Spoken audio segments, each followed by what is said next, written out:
I guess I'll start by taking another look at Makuro's Monokuma file. I still have that. Due to the explosion, the victim's identity is unknown, even though we do know it. They were, however, dead before the blast. The victim had been stabbed a single time with a knife, which went completely through the body. They had also been struck in the head with an object about as thick as a metal pipe. The body was covered with other wounds, but these were at least several days old. Once we find out who killed Makuro Ikusaba, then we'll know who the mastermind is. So where should I start my investigation to figure out who killed her? I guess I should start with the rooms that were locked up until now. The headmaster's room, the biolab, and the door in the data center with Monokuma's face on it. Oh, and the second floor of the dorms where the gate was down before.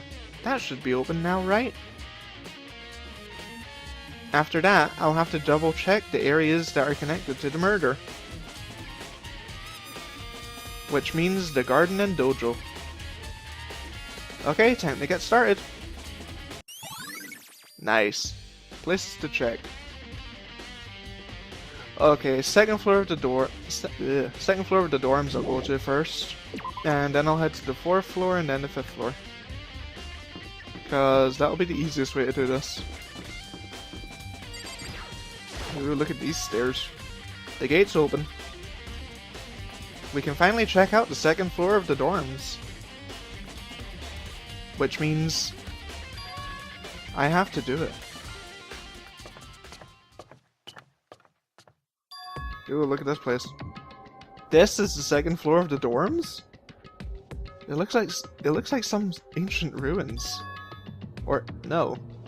It's more like a battlefield. Like a bomb blew up here or something. It sorta does. Map. There is a bedroom there, and okay.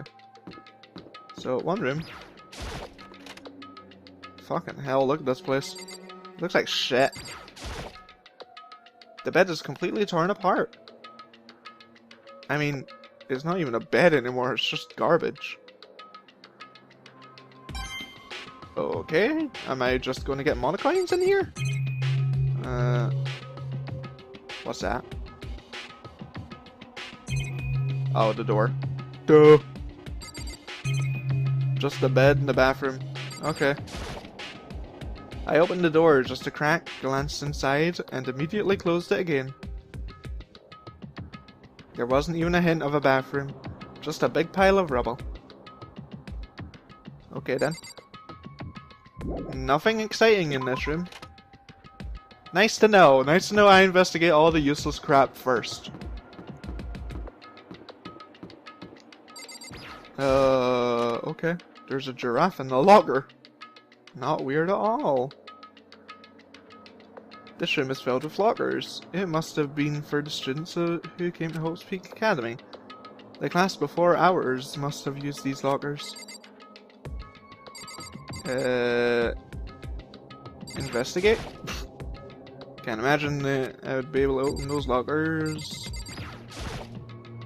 I wonder if I can open this locker. Nope, locked. There's a card reader installed on the door.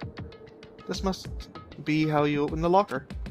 After all, it's perfectly similar to the card readers for the locker rooms on the 2nd floor of the school.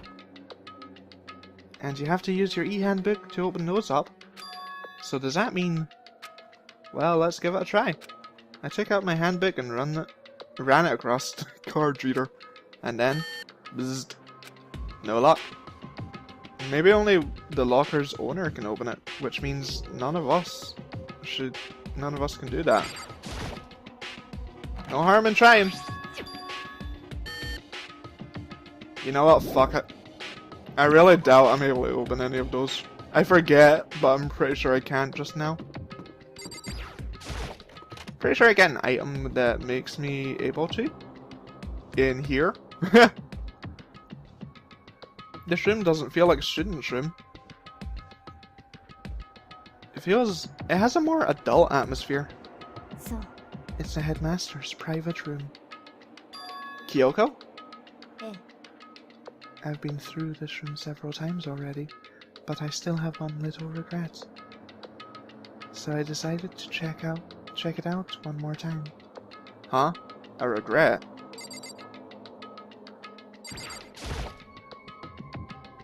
There's a PC on the desk. It must have belonged to the headmaster. Whoever used this last, it looks like they were very interested in the ultimate despair. The PC still has some search results left on it. Then we might be able to get some information on the ultimate despair? There's not much though. Nothing we don't already know.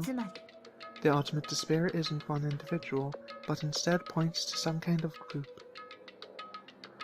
That group is responsible for the tragedy which happened 1 year ago. They're the worst sorts of people whose driving force comes from despair. And that's all there is. Not much to it, is there? But I guess that's the best he could do as a complete Kirigiri failure. But any information about the mastermind is helpful, right? I appreciate whatever information we can get our hands on. I see. That's a good outlook to have. Ultimate despair. Kyoko looks almost meek right now.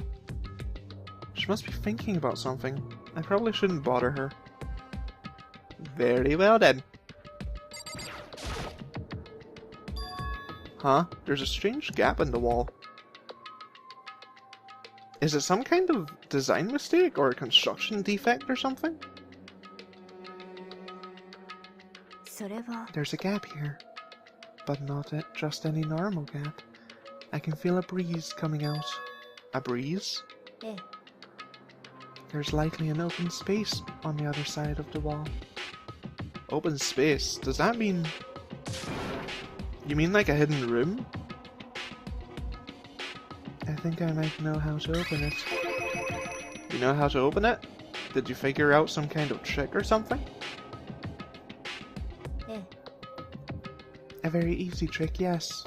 So easy that I'm not so sure you can call it a trick. I saw a program on that PC that controls it. Enter the right password and the door should open right up. But I don't have a clue what the password might be. All we know is that it's probably made up of letters and or numbers. We can't really go on from there. You're right. That's not nearly enough information to go on. I looked through all his paperwork, all the files on the PC, everything I could think of. I learned more about him than I had any desire to, but nothing about that might have been his password. When I think of how much time I wasted on this... Jeez. So there's a hidden room she couldn't get into? That's what she meant by regret. I think we can assume that there must be some kind of clue waiting in there. But maybe for her, there's more to it than that. Anyway, if we want to get in there, we need to figure out the password. And if Kyoko can't figure it out, no way do I stand a chance. No wait, there might be a chance. The password could be something Kyoko wouldn't have thought of, or something she didn't want to think of. For example, what about your name? Huh? Oh, sorry. I was just trying to think of what the password might be. I'm sure she hasn't tried it. I mean, it's totally understandable. After all, the way she talked about her dad, the idea that he would have used her name as password? Knowing how she is, I bet the idea never even occurred to her. Do you mind if I try it, just to be sure? It's not like you need my permission. If you want to try it, try it. Do whatever you want. Okay. Sweet. Let's hack into this computer. You know, I'm glad I thought of trying Kyoko's name. But if it's not right, that might just hurt Kyoko even more. No. If you're worried about me, Makoto, don't be. I already know that your guess is wrong. Okay. In that case, here goes nothing. I collected myself and turned to face the computer monitor. Let me just type the password here. I typed her full name, Kyoko Kirigiri. My hands were tense, slightly trembling as I finished typing it. Beep! What? That did it? Kyoko, it worked! Why? Kyoko? Without looking at me, she disappeared into the hidden room. She looked grim. Kyoko?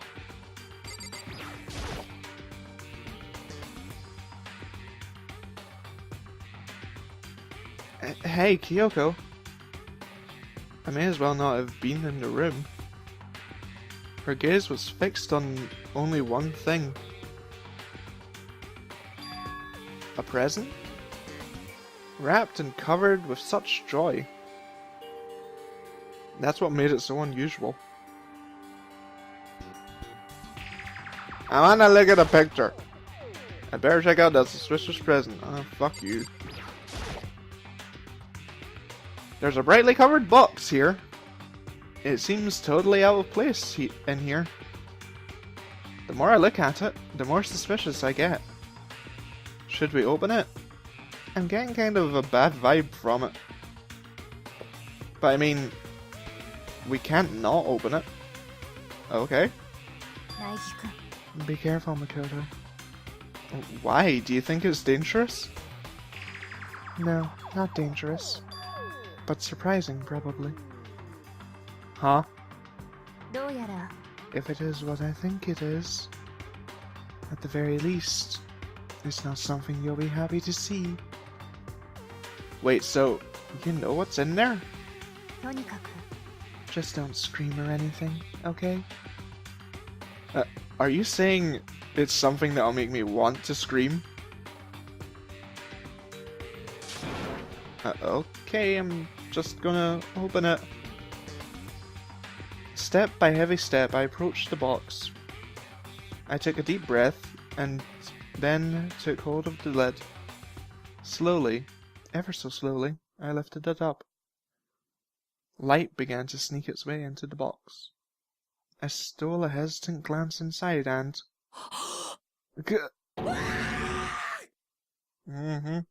Kyoko's advice was no use. I let out a trembling cry. What was in the box? It was bones. Human bones. It was the last thing I expected to find in such a bright, joyful box. I mean, who could possibly have imagined? Just as I thought. What? That is the skeleton from the intro. Just as you thought. How could you have known that? I mean, there were bones in there. Human bones. Well, it's not that I was thinking of bones specifically. I just had a feeling it would be his body. That's pretty much the same thing. A dead guy in a box. My father. Huh? What about him? What you found in the box? Those bones. That body. That's my father. Or at least, what's left of him. Are you serious? This is Kyoko's dad? The same man she's been searching for. Hold on. How can you know that for sure? How do you know that's him? それは Given all the information we already have, that's the only possible answer. So that same person may very well be the mastermind who planned this all out. And according to the files, the headmaster is a man in his late 30s. It seems possible, even likely, that he's somewhere in this school right now. It's a very polarizing approach, I know. Okay, enough puns. But anyway, here's a hint. I'm sure I told you this already, but this killing game began with 16 participants, all of them high school students. And the only people to take a single step in Hope's Peak since the killing game began are those 16 students. Alter Ego said that the headmaster was probably here in the school. Oh shit, that was Kyoko. But the only ones who were alive at the start of the killing game were the 16 students.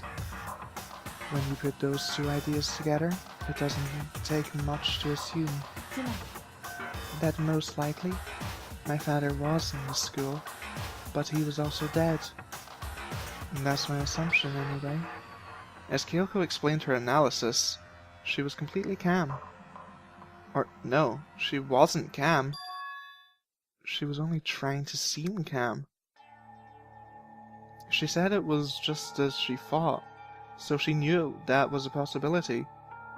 But I have to believe that at some point she wanted to be proven wrong, which is why she never looked in the box herself, even though she had plenty of chances.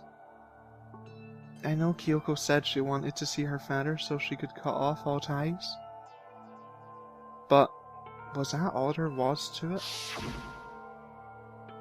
I gave up some of that pride. In order to enter Hope's Peak, I had to reveal myself to the school. I did it knowing that it was something a true Kirigiri detective would never do. Would she really give up her pride just for that? I couldn't help but wonder. Hidden room present. Oh, fun. Happy, happy, joy, joy. Huh? This picture? It's all faded. It must be pretty old. Wait, is this a picture of... hey, Kyoko?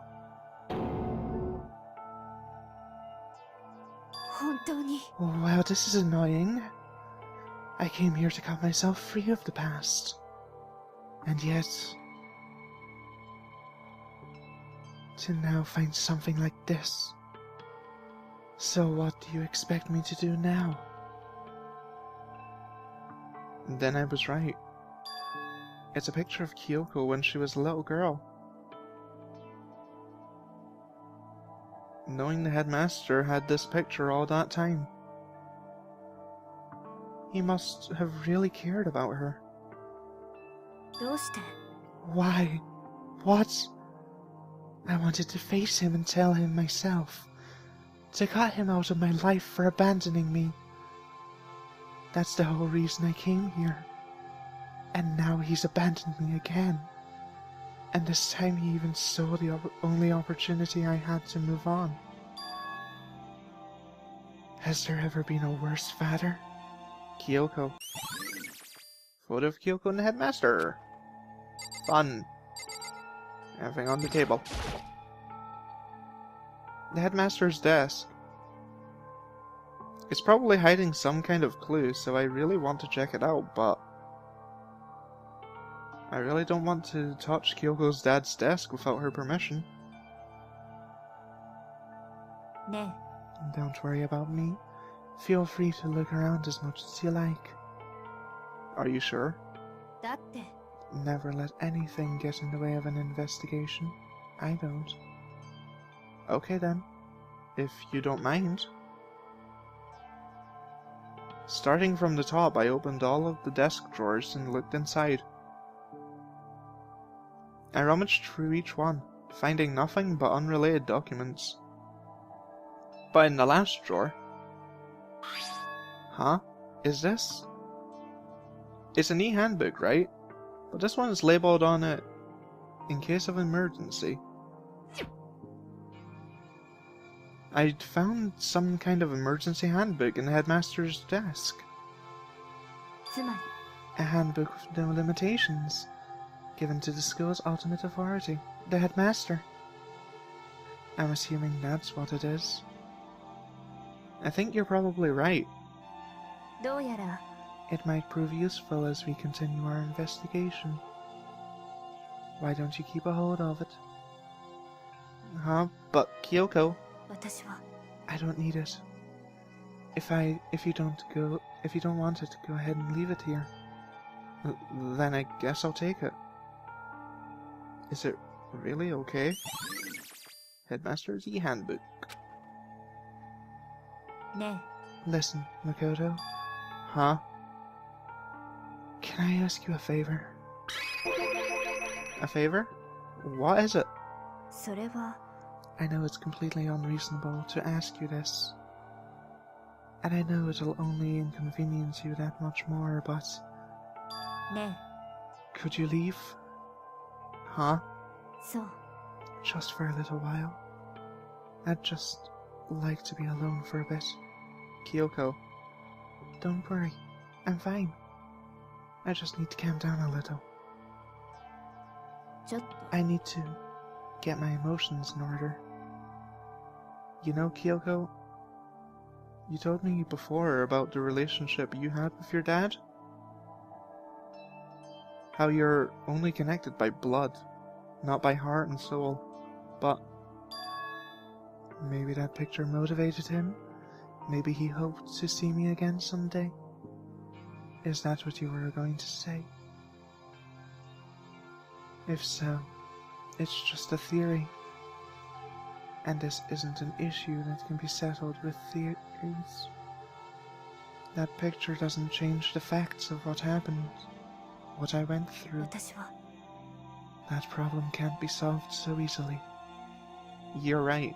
I'm sorry. とにかく Once I've got myself under control, I'll return to the investigation immediately. So please, just give me some time to myself. Okay, I understand. Then I'll see you later. Alright, now we can open the lockers. Yay! Is she really okay? Kyoko. It must have been a complete shock to her. I mean, it was a shock to me. To find out what happened to the headmaster. There's no doubt that Mastermind performed that evil deed. They killed the headmaster, killed Kyoko's father. They killed him. The headmaster is dead. The one leading the Hope Speak staff, the one who finalized the plan to isolate you, was the Hope Speak headmaster. So that same person may very well be the mastermind who planned this all out. And according to the files, the headmaster is a man in his late 30s. It seems possible, even likely, that he's somewhere in the school right now. But we were wrong about that. The headmaster wasn't the mastermind. Which means the mastermind's true identity is... is a very polarizing approach, I know, but... Okay, enough puns. Here's a hint. I'm sure I told you this already, but... This killing game began with 16 participants, all of them high school students. And the only people to take a single step in Hope's Peak since the killing game began are those 16 students. 15 of us met in the main hall. Add Makuro to the mix and you get 16. And including me, only 6 of us are alive. Everyone else is dead.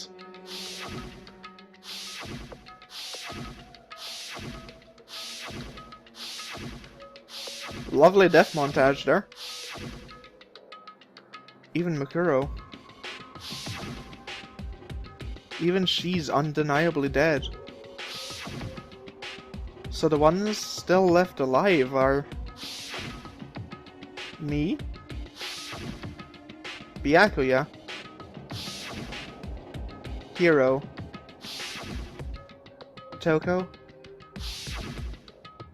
Hina. And Kyoko. Only those 6 people are still alive. Then there's no question. Wait, no, that can't be. I refuse to believe it. There has to be some other way. There just has to be. Alright then, let's go open these lockers up. Yeah, that's the only... okay.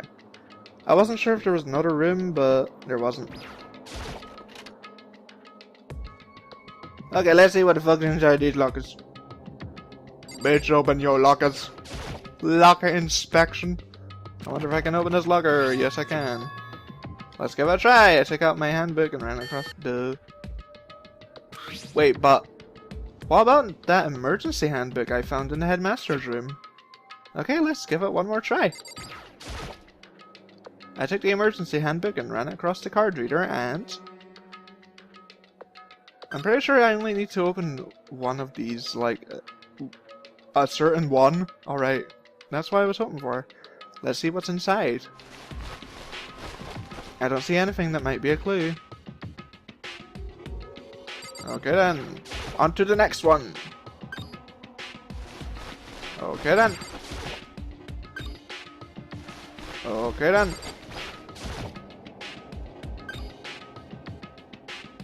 Oh. This thing is practically empty. There's just one thing. Some kind of pocketbook. I don't see a name written on it, so I can't say who, for sure whose it is. But there's some kind of writing inside. It could be something. I don't like violating the owner's privacy, but I'd like to know what it says. It looks like girl's handwriting. I don't know what the fucking last line said. I improvised. And all the letters were spaced out evenly, like whoever wrote them was measuring them. Whoever wrote this must have been really meticulous. Huh? I was flipping through the pocketbook, but my hand froze on when I got to a certain page. I saw something familiar written there, words I'd heard before.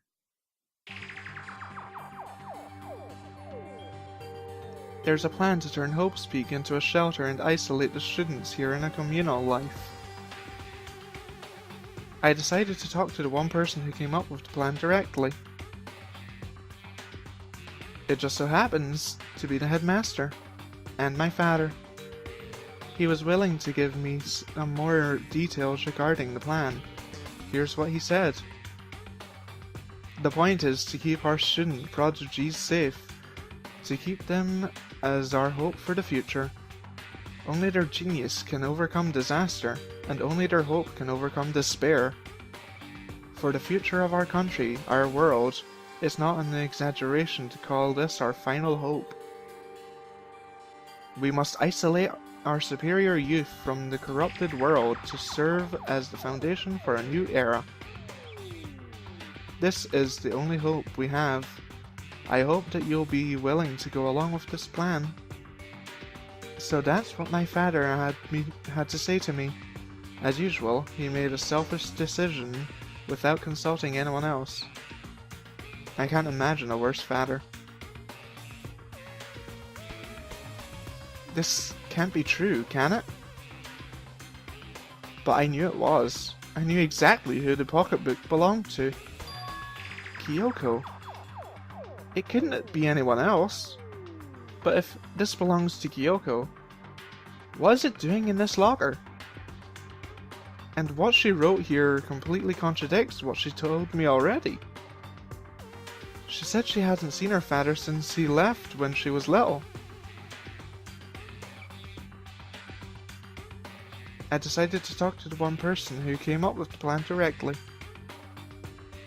It just so happens to be the headmaster and my father. What does this all mean? I quickly scanned the remaining pages of the notebook.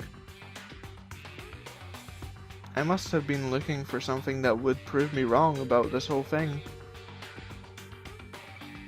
But when I reached the last page, the question marks spinning through my mind just started spinning that much faster. When I looked at it, unlike the rest of the pocketbook, the writing here was messy, disorganized, scrawled.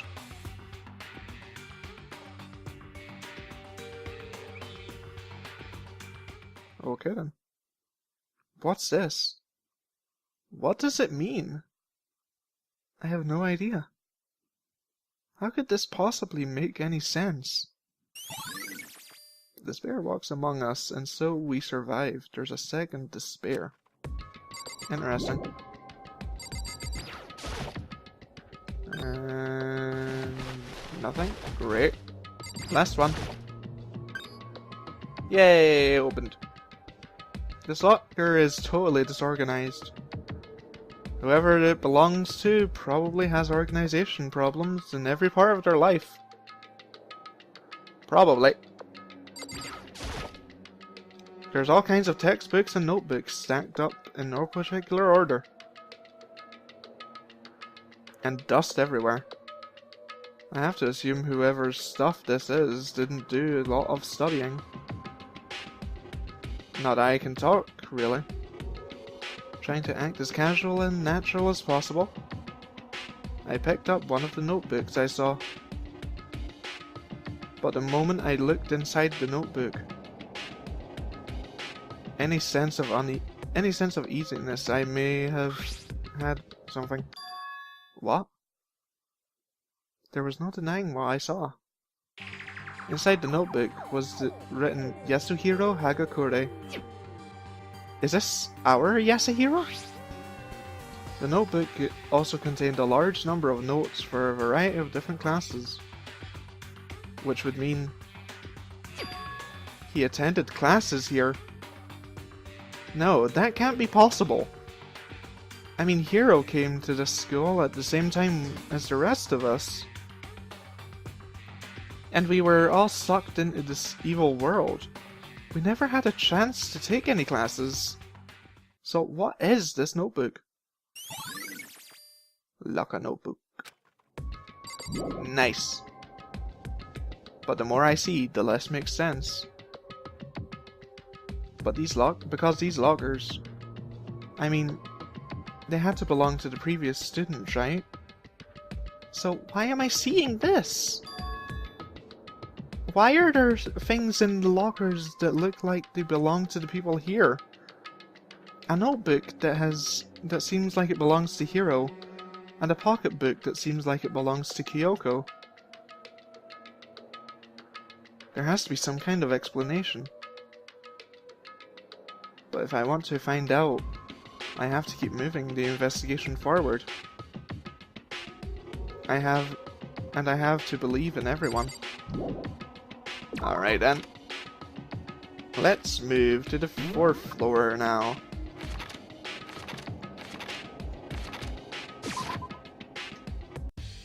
Headmaster's room or data center? Data center.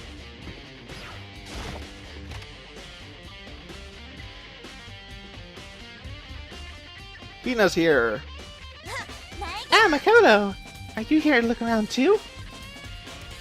Is that what you're doing here?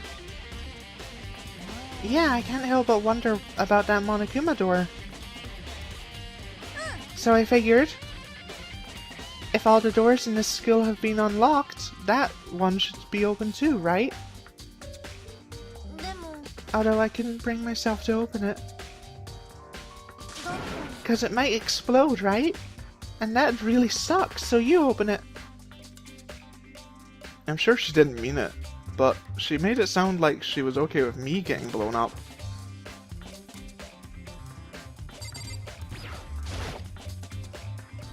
Okay, so I guess I'll open it. Ah, wait! Let me take cover first! I don't want to get exploded! Hina raced over to a nearby desk and hid underneath it. Okay, go ahead. Everything will be okay, right? Alright, here goes nothing. I threw all my weight into it, but the door opened much easier than I expected.